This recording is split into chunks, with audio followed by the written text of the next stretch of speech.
Saludos y bienvenidos a Tu Salud. Soy Michelle Mirón. El trastorno por déficit de atención e hiperactividad, TDAH, también conocido como ADD y ADHD por sus siglas en inglés, es uno de los trastornos neuroconductales más comunes de la niñez. Se caracteriza por una conducta persistente de inatención, actividad e impulsividad que se manifiesta en una mayor frecuencia de lo esperado o acostumbrado para un niño. Las causas y los factores de riesgo para el TDAH se desconocen, pero las investigaciones señalan hacia un factor genético. Por otro lado, las creencias de que esta condición es el resultado de consumir mucho azúcar, ver televisión, el tipo de crianza y los factores sociales y ambientales no son sustentados por los estudios. Los mismos son factores que pueden agravar una condición ya existente. En Puerto Rico, un 7.5% de los niños entre las edades de 4 a 17 padecen del trastorno por déficit de atención e hiperactividad. Regularmente, el TDAH viene acompañado de otras condiciones o trastornos, lo que resulta en un mayor reto para el paciente como para los padres. Rosa García, madre de 2 niñas con déficit de atención, hiperactividad e impulsividad y conducta posicional retante, comparte con nosotros su experiencia y aconseja a otros padres. Mi nombre es Rosa García, tengo 2 nenas, María Angeli, que es la mayor, tiene 10 años y medio, y Michelle tiene 9. Demostraban un nivel de actividad más allá de lo normal, su capacidad de funcionar al igual que los otros niños en el salón de clase. Y las maestras me decían pues, que constantemente tenían que estar llamándoles la atención, que se le hacía bien difícil estar sentada, que molestaban a los demás compañeros. Y más que todo, pues obviamente no tenían la capacidad de atender a la maestra y pues, prestar atención a la clase diaria y llegaban perdidos. Actividades normales como por ejemplo dormir. Tú veías a esta niña que se levantaba con los pelos parados porque su movimiento involuntario era tan alto que tú te dabas cuenta que no era posible que una niña pues, fuera ya de tener unas condiciones más allá de especiales, pues pudiera mantenerse sin moverse por mucho tiempo.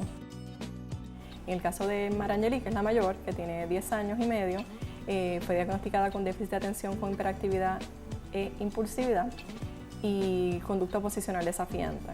En el caso de Michelle, que es la menor, tiene conducta posicional desafiante al igual que déficit de atención con hiperactividad e impulsividad. La rutina en la casa requiere tener un itinerario completo, que se le explique qué vamos a hacer ahora, qué vamos a hacer después, qué esperamos que ellas completen en el día y requiere mucha estructura, mucha estructura. Funciona perfectamente, o sea, es una niña que puede estar en un grupo y tú no tienes ni idea de que tiene esas condiciones porque obviamente los medicamentos funcionan muy bien para ella.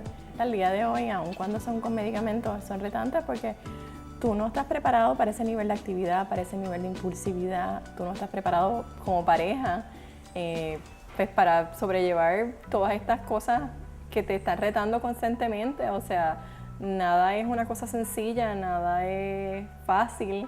Y pues tienes que sobrellevarlos, pero tienes que ponerte de acuerdo con tu pareja para que los dos estén haciendo la disciplina de la misma manera. La consistencia hace maravilla.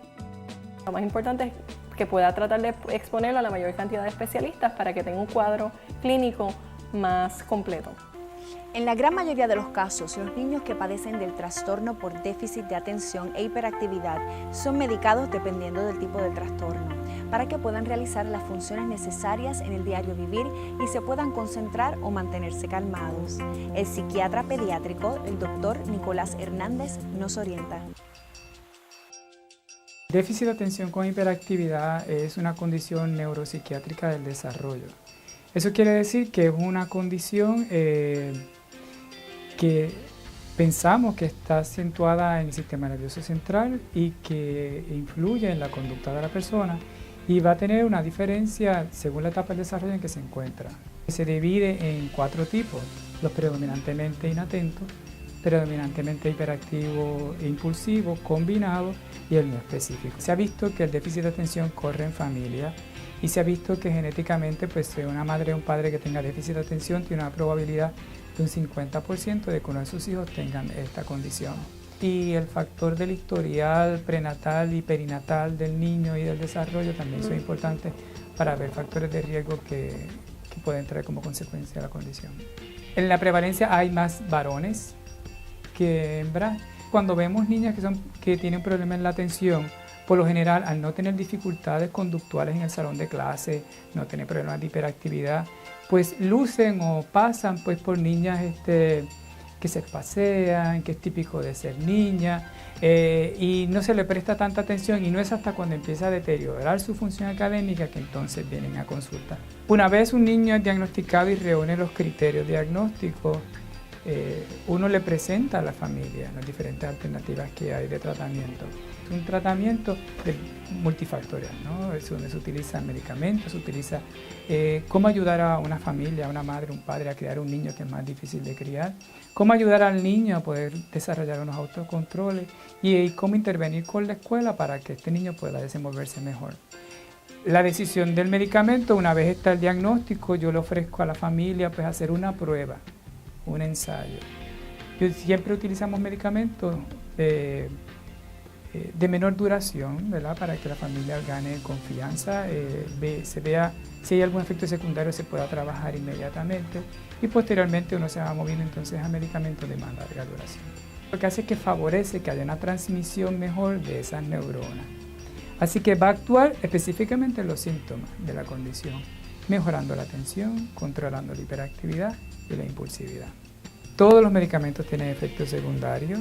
El hacer o no hacer en la vida tiene un efecto secundario. Si fuéramos a prevenir algo, yo creo que lo más importante es el cuidado prenatal de las mujeres, su cuidado del embarazo y su cuidado perinatal. Si fuéramos a prevenir eso. Creo que lo primero es asumir que existe una situación que podemos consultar, que busquen, que lean, que estudien sobre el tema, que ganen confianza para accesar el servicio. Acudir a un especialista de la conducta que pueda evaluar esta situación y establecer un plan de tratamiento. Existen varias escuelas de pensamiento o enfoques para tratar el déficit de atención e hiperactividad. Para orientarnos sobre los mismos se encuentra con nosotros el psicólogo, el doctor Francisco Millán. Gracias por estar con nosotros. Gracias. ¿Qué es el déficit de atención, verdad? Porque en inglés lo conocemos como ADD y ADHD. ¿Hay una diferencia entre las dos? Hay una diferencia, sí. El déficit de atención es, en resumen, es la poca capacidad para concentrarse o prestar atención, ¿ok? Es la falta de atención. Ya cuando se añade la hiperactividad, ¿verdad? Que es de la H, pues el déficit de atención con hiperactividad, que es una dificultad para sostener atención junto con una hiperactividad o una conducta impulsiva. ¿Cómo nosotros podemos identificarlos? ¿Cuáles son los síntomas de lo que, verdad, viene siendo típico o normal, entre comillas? Exacto. ¿Qué es qué? Pues mira, vamos a empezar primero con lo que es la atención, ¿ok? O la falta de atención. En esto va a haber una dificultad para prestar atención a los detalles, ¿ok? Esto se puede ver como uno cometer errores que por no estar prestando atención es que el muchacho o el adulto los comete. Ejemplo, hay un problema de matemática y dice 8 menos 2 y en vez de poner 6, pues pone 10. Uno ve que él sabe la contestación, lo único que en vez de restar, pues sumó, porque hubo un error por falta de atención, por no prestar atención a los detalles, ¿verdad? Y eso podría ser una de las manifestaciones. Otro podría ser dificultad en escuchar, ¿ok? Pareciera que no está escuchando cuando uno le habla directamente, ¿ok? Uno está dialogando con esta persona, con este niño, niña, adulto, y de momento parece que se va en blanco, se va como en un sueño, está soñando despierto y entonces da la impresión del que habla de que no lo están escuchando, ¿verdad? Y probablemente si hay una falta de atención, pues la mente, la concentración se le fue en ese momento y entonces a lo mejor hay esa dificultad al hablar. En ocasiones también puede haber una dificultad en terminar tareas, ¿ok? Pero no es porque no las quiere terminar como podría ser a lo mejor una conducta desafiante a la autoridad, no, es porque se le da una tarea, ejemplo, una tarea de la casa, él va, pues mira, primero recoge la basura y después limpia el cuarto. Pues él fue y recogió la basura y en el proceso de ir a llevar la bolsa se encontró con alguien o vio algo en el camino que le llamó la atención y se le olvidó esa segunda tarea que tenía que hacer. Eso podría pasarnos a nosotros también. Hay una manera de nosotros distinguir, esto es más allá de lo normal o lo típico. Si pasa frecuentemente, ¿verdad? Si pasa en una ocasión, en 2 ocasiones, bueno, pero si tú ves que pasa a nivel académico, a nivel laboral, a nivel del hogar, pues entonces ya uno ve unos patrones. Lo otro que podría haber a nivel concreto, un trabajo un poco desorganizado, ¿verdad? Una dificultad para organizarse. Si son niños o adultos a nivel laboral, pues tú puedes ver un trabajo con muchos tachones, con muchos borrones, a lo mejor no están ubicados, ¿verdad? En una organización simétrica, en un orden, y tú ves un poco un trabajo descuidado, por decirlo de alguna manera. Los psiquiatras, ¿verdad?, son los que tienden a medicar los niños, ¿verdad? Ellos dicen que son los malos de la película, ¿verdad? Pero no necesariamente es la realidad, porque puede que algunos pacientes sí necesiten ser medicados, ¿verdad? Correcto. Pero igual hay otro tipo de tratamientos. Sí, mira, aquí hay, cada caso es particular, ¿verdad? Aquí es difícil generalizar, pero lo que sí, a nivel promedio en Puerto Rico y en Estados Unidos, el medicamento se usa con bastante frecuencia. Hay otros países en Latinoamérica, en Europa, donde el medicamento se tiende a dejar como últimas opciones, y antes de eso uno puede utilizar terapia de modificación de conducta, recompensas positivas. Entonces, como adultos, como familia, es bien importante uno regular el vocabulario para uno entonces hablar y proyectar y decir lo que queremos que haga. Ejemplo, en vez de decirle, no corras tanto, por favor, camina. ¿Ves? Entonces es cambiar de un lenguaje negativo a un lenguaje positivo. En vez de decirle, pues no seas agresivo con tu hermana o con tu hermano, trátala con cariño, se acarician a las personas, ¿verdad? Entonces estamos reforzando verbalmente lo que queremos que haga. Esto es bien importante. Yo me he dado cuenta, ¿verdad?, que a nivel de maestra y maestro, a nivel educativo, incluso a nivel familiar, pues se trabaja mucho con lo que no queremos que hacer. Pero es bien importante decir lo que sí queremos hacer. ¿Hay condiciones que agravan la condición o condiciones que están relacionadas a? El déficit de atención cae dentro de la categoría de problemas específicos de aprendizaje, ¿okay? Y entonces, relacionado con el déficit de atención, podría haber una dificultad en lectura, porque si a uno se le hace difícil concentrarse, y a mí se me hace difícil estar pendiente a lo que me está enseñando la maestra, para leer, por ejemplo, para los pasos de lectura, pues se me va a hacer difícil leer. La información general, si yo no estoy pendiente a la clase, no porque no quiero, porque mi cerebro trabaja de otra manera, pues se me va a hacer más difícil aprender las materias que se requieren, porque en la escuela de primero en adelante pues requieren que uno esté 40, 45 minutos sentado en un pupitre.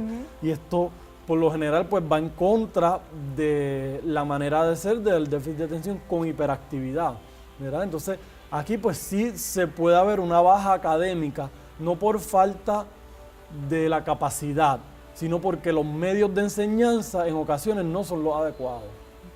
Okay. Vamos a hablar de la diferencia de la hiperactividad, ¿verdad? ¿Cuál es la diferencia entre las dos y los síntomas específicos cuando regresemos de la pausa? Más videos en sistematv.com.